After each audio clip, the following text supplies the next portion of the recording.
Hello dear students, good morning. How are you all? I hope you all are fine. In this lecture, we have discussed about economic importance of bryophytes, right? And this is our last lecture for this unit number 3, bryophytes. Okay, and earlier lecture we have completed different two genus. Genus is Anthoceros and another genus is Funaria, including our syllabus, right? And one topic is vegetative propagation of bryophytes. So there is a general reproductions method we have discussed. Today we are discuss about economic importance of bryophyte. So some economic importance like that medicines, climate indicator, right? So all about this thing we have discussed here. And so the bryophytes include 3 different subdivisions we are known. We have learned about these 3 words in a first semester, right? So here liverworts, it's called Hapticopsida. Another is hornworts, it's called Anthocerotopsida, and last is mosses, it's called Bryopsida, right? So liverwort having about 300 genera and about 6,000 to 10,000 species, right? And hornworts, that means the Anthocerotopsida having half of a dozen of genera, that means the 6 genera and 50 species are include there. And in mosses, that means the Bryopsida having near about 680 genera and about 50,000 species, right? And economically the bryophytes can be grouped into 2 main group. So how many group? There 2 main categories. First is a direct method, right? Direct using a bryophyte in our routine life, and another is the indirect uses of bryophyte. So here we can not direct use, we can use the indirectly. So these 2 method we have discussed. So first is a direct use of the bryophyte. So first is sphagnum and medicinal importance of bryophyte. So I tell you, sphagnum is a genus, right? And what is the medicinal importance of peat and what is a peat, right? આ બધી discussion અત્યારે આપણે કરશું. So sphagnum and other mosses are the largely responsible for the formation of peat. So peat એટલે શું? એટલે આમાં એને કીધું કે સ્પેગ્નમ અને એના જેવી ઘણી બધી મોસ છે, રાઈટ? દેટ મીન્સ જે બ્રાયોપ્સિડામાંથી જે બિલોંગ્સ કરતું હોય તો એ લોકો લાર્જલી રિસ્પોન્સિબલ છે પીટના ફોર્મેશન માટે. તો what is a peat? Peat એટલે એકચ્યુઅલી કે જે વોટરની સાથે કોન્ટેક્ટમાં આવ્યો હોય કોઈ પ્લાન્ટ બોડી અને એ પ્લાન્ટ બોડી સડી જાય એટલે કે વેજીટેટિવ જે પોર્શન વધવાનો છે, લાઈક ધેટ કોલસો. પીટનું બીજું નામ તમે કહી શકો નરમ કોલસો, right? And this peat we have used as a fuel, right? So in fact some pits consist of the hardly anything else than the compressed remain of the sphagnum. ઘણી વખત એને સ્પેગ્નમ માંથી કમ્પ્રેસ કરીને પણ બનાવવામાં આવે છે. So the compacted partially decomposed and the carbonized dead plant deposit are called the pit. જેવો પ્લાન્ટ બોડી છે ડિકમ્પોઝ થશે, રાઈટ? તો એની અંદર જે કાર્બન હશે, કાર્બન મટીરિયલ, રાઈટ, એ બધું ડિગ્રેડ થશે. So here carbonized dead plants deposit and this is called peat. So peat is used as a fuel, right? And by chemically treatment cellulose in a peat is broken down into the simple sugar which through the fermentation is converted into the alcohol. આખી મેથડની વાત કરી છે કે by chemically કોઈ treatment આપીએ તો cellulose છે, right, પીટની અંદર એ બ્રોક થશે, બ્રેકન ડાઉન થશે, તૂટશે, રાઈટ, અને એમાંથી શુગર બનશે. તો એ શુગર બનશે, એમાંથી આપણે ફર્મેન્ટેશન કરીને એમાંથી આલ્કોહોલ પણ બનાવી શકીએ છીએ. So normally the Germans developed method to obtain ammonium sulfate as a byproduct in the production of the gas from this peat. Germans જે લોકો છે જર્મનના, બરાબર, એ લોકો આ રીતના પીટનું છે એ ફોર્મ કરે છે. Nitrates, brown dye and tanning material have been produce from pit.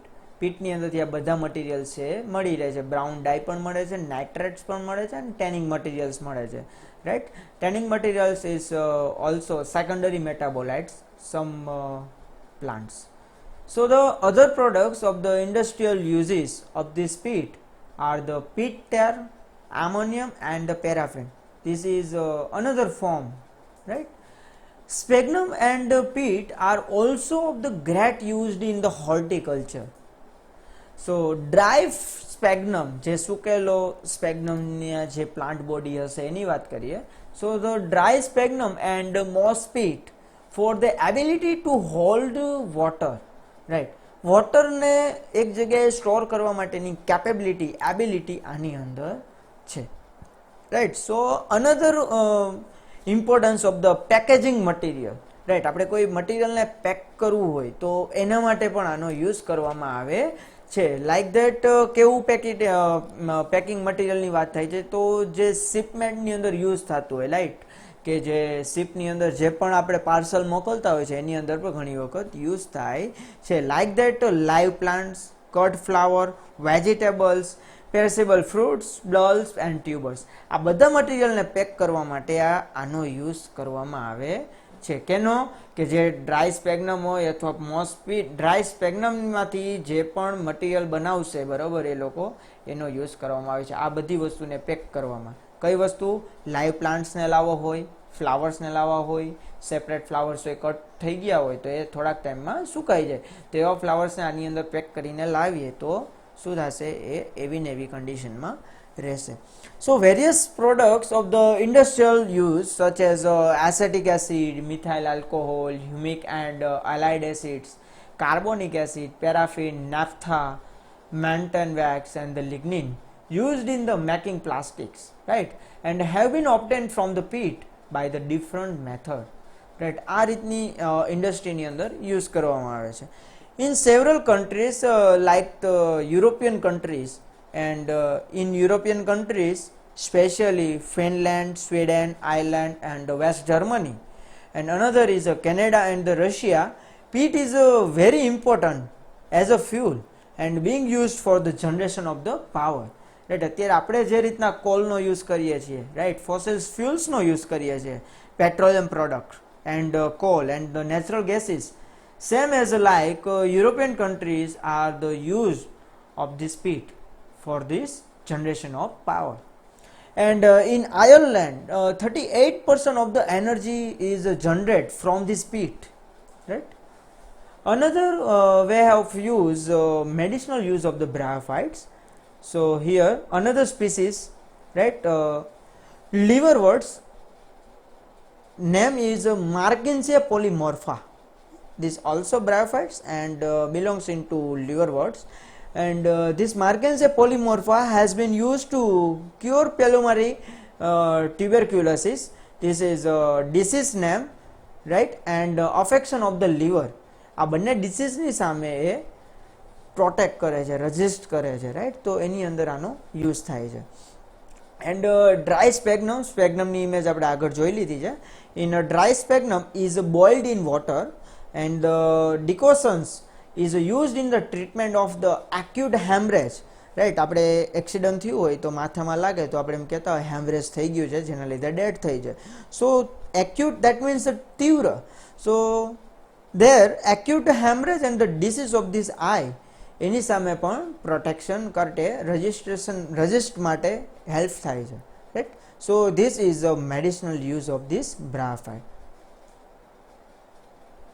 And another is gallbladder and the stone of this kidney, right. આ બંને ડિસીઝ માટે પણ યુઝ થાય છે. તો એ કઈ સ્પીસીસ છે? Polytrichum commune, right. And tea made of the Polytrichum commune helps to dissolve the stone of the kidney and the gall bladder, right. જો આ પોલીટ્રેકિયમ જે કોમ્યુની છે એમાંથી ચા બનાવવામાં આવે છે, બરોબર, અને એ ચાની મદદથી જે આપણા કિડનીની અંદર જે સ્ટોન થાય છે, રાઈટ, પથરી આપણે જે કહેતા હોય છે, અને જે ગોલ બ્લેડર, રાઈટ, આ ડિસીઝ છે એ ગળાની અંદર થતી હોય છે. તો આ બંને ડિસીઝની સામે મતલબ રજિસ્ટ માટે આનો યુઝ કરવામાં આવે છે. And another is skin disease, right. Skin ડિસીઝની ટ્રીટમેન્ટ માટે પણ યુઝ કરવામાં આવે છે. Distillate of the peat tar known as a sphagnol, right.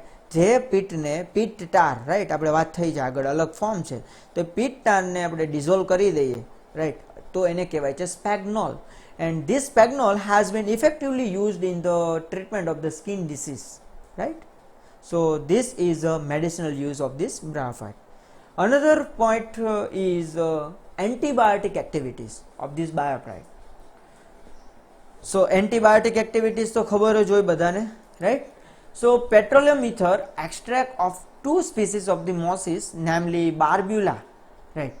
And it is antibiotically activity against 33 bacterial species, which includes gram negative, gram positive and acid fast bacteria. Right, આ બધા બેક્ટેરિયાની સામે શું કરે છે? રેઝિસ્ટ કરે છે, રાઈટ. એની સામે કોઈક ને કોઈક એન્ટીબાયોટિક એક્ટિવિટીઝ આપે છે, એન્ટીબાયોટિક રિઝલ્ટ આપે છે, right. So this species name is Barbula serinita, right. What is this name? Barbula serinita. Another point is use of the bryophyte in the experimental botany, right. આપણે જે લોકો પ્રેક્ટિકલ્સની અંદર use કરતા હોય એની જ વાત કરીએ છીએ. So here the normally used liverworts, mosses, right, also hornwort we can use, have the played an important role as a research tools in the various phases of the botany, such as the genetic, experimental morphology and the physiology.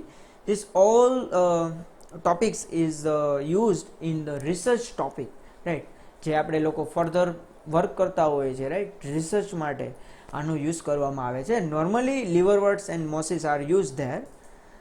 Another point is bryophyte as a source of food, right. બ્રાયોફાઇટનો as a food તરીકે પણ આપણે ઉપયોગ કરી શકીએ છીએ. એવું કેને કીધું છે એ બધી વાત કરીએ. So bryophytes are not directly used as a human food, but however blindly he is a scientist. In 1856 he is told made mention in the sphagnum as a ingredient in the preparation of bread, right. Bread માટે આપણે જેમ સેકેરોમાઇસિસનો use કરતા હોઈએ છીએ એવી જ રીતના સ્પેગ્નમ as a ઇન્ટિગ્રેન્ટ તરીકે આપણે એને યુઝ કરી શકીએ છીએ, એવું લેન્ડલીએ કીધું છે in 1856. And other species like that Polytrachum, Eulocomium turgidum and Hylocominum, Alaskanum, Sphagnum, Fumbriatum and Dicarinum are used as a food, right. And another point is bryophyte as a pollution indicator, right. મેં climate ઇન્ડિકેટરની જે વાત કરી, તો ઘણી બધી એવી spaces છે કે જે પોલ્યુશન ઇન્ડિકેટર ધરાવતા હોય, રાઈટ. તો here show that the both alive and the air dried mosses, particularly sphagnum, can absorb the metal. Sphagnum પાસે એવી કેપેબિલિટી છે કે જે મેટલ્સ જે હોય છે, હેવી મેટલ્સ, એ જમીનની અંદર પણ હોય છે અને હવામાં પણ હોય છે, રાઈટ. તો એવી હેવી મેટલ્સને એબ્ઝોર્બ કરી શકે છે, right. So sphagnum is a very important for us. So the accumulation of the heavy metals cation in the mosses enable them to be used as atmospheric and aquatic pollution indicators and the micro mineralogical surveys, right. તો જે water સર્વે કર્યા છે તો એની અંદર આ સ્પીસીસનો role છે એ જોવા મળ્યો છે કે જે પાણીની અંદર જે હેવી મેટલ્સ હોય છે, રાઈટ, તો એ હેવી મેટલ્સને સ્પેગ્નમ છે એ શું કરી લે છે? એબ્સોર્બ કરી લે છે. Another way we can use as a miscellaneous use, right. So Evans and the Nichols in 1908 reported the Foliose liverwort, right. Foliose liverwort as a species, right, Astella foliose liverwort, and have been employed as a packing material for the living plants in the tropics area and some mass of the vegetables. તો જે living plants હોય છે એને pack કરવા માટે આનો use કરવામાં આવે છે કેનો ફોલિયોસ લીવરવર્ટ્સનો. So moss have been as well used as a decorative material for wall. Right, ઘણી બધી એવી મોસ સ્પીસીસ છે કે જેને આપણે ડેકોરેટિવ કરવા માટે યુઝ કરીએ છીએ. રાઈટ, ડેકોરેટિવ એટલે આપણે કોઈ વોલ છે, પિલ્લર છે, એને આપણે ડેકોરેટ કરવા હોય તેના માટે આપણે યુઝ કરીએ છીએ. Breil and Moyle in 1976 reported the birds employed fragment of the gametophore of the moss and the liverworts in the construction of their nest.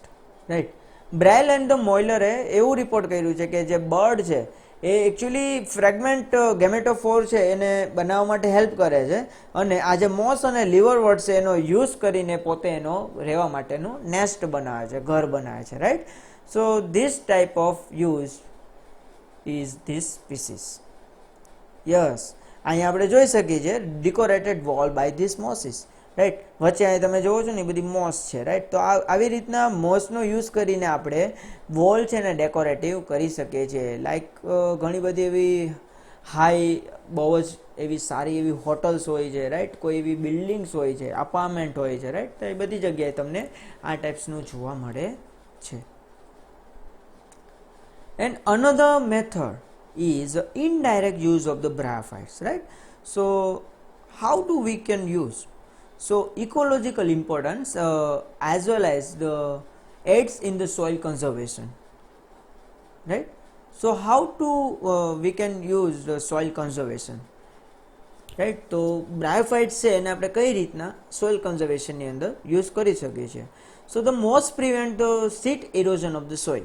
જે મોસ હોય છે, રાઈટ, બ્રાયોપ્સીડા, રાઈટ, એની બધી સ્પીસીસ છે પોતે સોઇલનું જે ઇરોઝન, સોઇલનું જે ખમણ થતું હોય છે એને અટકાવે છે. કારણ કે નોર્મલી આ જે બધી સ્પીસીસ હોય છે એ જમીનની સમાંતરે ચાલતી સ્પીસીસ હોય છે, તો એનાથી જે સોઇલ ઇરોઝન થાય છે એને ખમણ થતું એને અટકાવે છે. So normally the grow in the dense strand forming a mat or the carpet like structure. Right, મેં વાત કરી ને કે જમીનને સમાંતર, તો એઝ અ કાર્પેટ આપણે મેટ પાથરીએ છીએ, કાર્પેટ જે જમીન ઉપર પાથરીએ તેવું જે ગાદી જેવું સ્ટ્રક્ચર હોય છે, સો સેમ લાઇક ધીસ સ્ટ્રક્ચર, એ ટાઈપનું સ્ટ્રક્ચર બની જાય તો શું થવાનું છે, સોઇલ ઇરોઝન થવાનું અટકી જશે. It bears the impact of this falling raindrops and secondly it hold much of the water that falls. Consequently the amount of the run off is considerably reduced. હવે ઘણી વખત તમને ખબર હોય છે તો વેસ્ટ વોટર જે જતું હોય છે તો એવા વેસ્ટ વોટરને પણ એ અટકાવે છે. રાઈટ, તો વહી જતો એને અટકાવે છે. Another is formation of soil and the development of the vegetation cover. Right, so the lichens and mosses, lichens is a symbiotic, right, એ આલ્ગે અને ફંજાઈ વચ્ચેનું સિમ્બાયોટિક છે. સો here I have only used this term. Lichens and moss play an important role in the soil formation. એનો બહુ જ સારો એવો role હોય છે મોસ અને લાઇકેન્સનો. And both are the slow but efficient in soil former. Right, this is a very slow. Right, એટલું બધું ઝડપથી કામ નહીં કરતું કે આપણે એને ડાયરેક્ટલી એવું ના કહી શકીએ કે સોઇલ ફોર્મ એનાથી જ થાય છે, but it is very important. Right, આ બંને ઇમ્પોર્ટન્ટ રોલ ધરાવે છે સોઇલ ફોર્મ માટે. Next is a box succession. What is a box successions? તો ઘણી વખત તમે જોયું હોય છે કે કોઈ જગ્યાએ ખાડો હોય છે, તળાવ હોય છે, પણ ધીરે ધીરે એની અંદર પાણી છે એ ઘટતું જાય છે અને સમાંતર એવી જમીન બની જાય છે, ત્યાંથી પાણી છે નીકળી જાય છે, પાણી તમને જોવા નહીં મળતું થોડાક ટાઈમ પછી. That is a box succession. આપણી લેંગ્વેજમાં મેં તમને કીધું. રાઈટ, તો એ જગ્યાએ શું થાય છે કે સોઇલ છે એનું ફોર્મ થઈને અહીંયા એવા સેડિમેન્ટ્સ આવી જાય છે અને એ જગ્યાએ પ્લાન્ટ છે ગ્રો થઈ જશે, ત્યાંની જે બી એક્વાટિક ડાયવર્સિટી હશે એ લોસ થઈ જશે. So this is a box succession.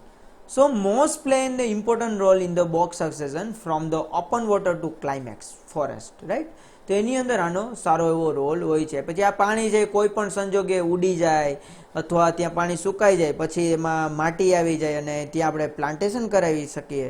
બરાબર, ઘણી એવી રીતના બોક્સ સક્સેશન થાય છે. Next is a role as a rock builder, right? So certain mosses like that the Brynium, Physidens and others, this is growing in the association with other aquatic plant plays a remarkable role as a rock builder. And this plant grow in the shallow waters of the lakes, streams, springs, right? And which contain a large amount of the calcium bicarbonate. તો આની અંદર બહુ જ rich લેવલની અંદર calcium carbonate હોય છે, bicarbonate, right.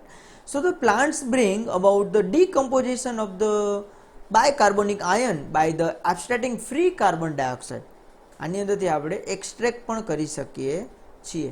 So the insoluble calcium carbonate precipitates and these insoluble minerals on the exposure hardens forming the limes rock like the deposit around this plant, right. આપણે જે લાઇમની વાત કરતા હોય છે, રાઈટ, કેલ્સિરસ એને લાઇમ આપણે કહેતા હોય છે, તો એની અંદર પણ આનો સારો એવો રોલ હોય છે. આવી જે મોસ છે, બ્રાયમ, ફિસિડેન્સ, એ બધીની વાત છે. So rock deposit are the widely used as a building stone, right. અને આ જે રોક હશે એનું ડિપોઝિટ થાય તો એનાથી જે સ્ટોનનું જે બિલ્ડઅપ થતું હોય છે એની અંદર સારો એવો યુઝ થાય છે, રાઈટ. આ બંને સ્પીસીસ અહીંયા તમે જોઈ શકો છો, Bryum argenteum and the Fissidens nobilis. So here we have complete our third unit, bryophytes, right. And in next lecture we have start next unit number 4, pteridophyte. તો એના માટે તમે થોડાક જનરલ કેરેક્ટરિસ્ટિક્સ જે છે ટેરિડોફાઇટના એ થોડા તમે સ્ટડી કરી લેજો.